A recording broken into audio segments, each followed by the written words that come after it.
hordoftoota keenya jirra jirtu nagaa keessanii nageenyi waaqayyo isiniif haa baay'atu. Akkam jirtu nagaadhaayi dukkanaa miti. Akkam jirtu jiruuf jireenya akkamii hojiin akkamii hordoftoota koo biyya keessaa biyya alaa jirtan nageenyi isiniif haa baay'atu. Nuti zeerra nagaa keenya har'a maal hojjenna seetanii ala keessa jirra. Muka kana argitanii mukarran taa'ee jira. Mukti kun immoo kan namaati. Namatu mana ijaarrachuuf as keewwate hiriyaa lammii jechuudha. Innaa har'a maalan hojjedha seetan goodaa keessa caaltuunis jirti. Wayin isin eebbisiifadha har'a. Har'a maal akkam bitadhe osoo argitanii sin dinqisiisa jechuudha.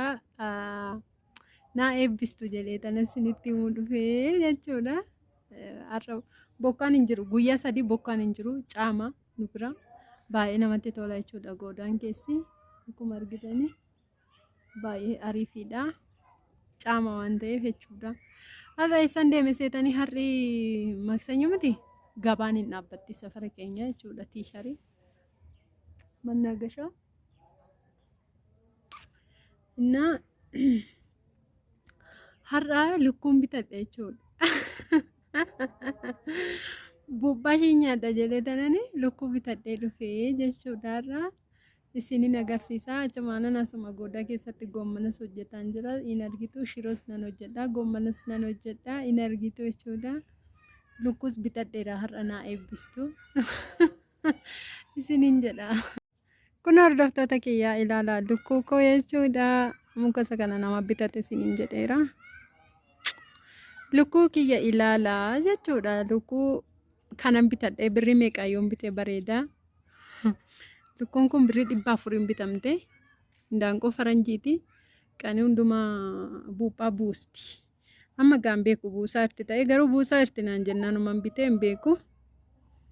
Kunoo ilaalaa birrii 400 bitamte kun. Buusuu jammarteen nan baay'ee baay'ettidha garuu caaculii yaaftu malee baay'ee bareedduudha.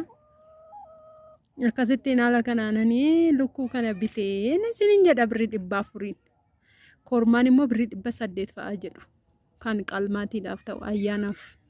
Ani garuu ishee kana buuphaa ishee nyaachuuf an bitadhe. Isinin jedha goommana salattan hojjetaa jira. Goommana asumaanan lukkuun koo haaraa waan taateef hin badde'e tanani.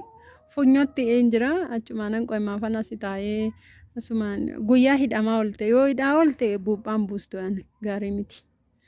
Amma silaa nan taa'aa maafanii amma mana keessa taa'u ishee gadhiise.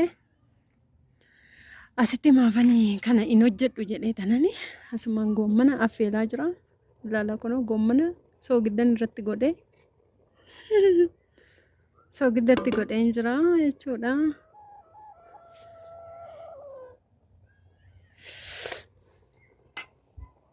Soogidda indaanqoo qalamuu barbaadde inna akkanatti goommana hojjetaa jirra ala keessatti dallaa keessatti goommana warri dharraatan kottaa nyaadha. Goommanni kun birrii 20 jiru. Baay'ee bareedduudha iyyuune birrii 20 nan bite. Birrii 20 yeroo affeelamte ammamuu keessan jirtu hin beektu.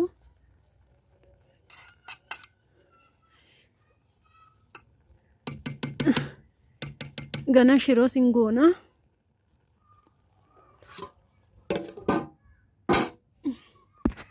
Innaa har'a kun haala kanaan akkanatti jirraan isinin jedha. Shiroo siroon godhuu abaaboo kana laddoo kanatti kana naabe baay'ee hin qabanne. Isheen kun qabataa jirti. Argitanii miti marga gibbii koo keessa. Marga bichaadha dhugaa. Lashiin kun daandiidha. Kanatti haala kanaan jirraan isinin jenna. Isinin jenna. Akkas kaa. Like share godhaashi.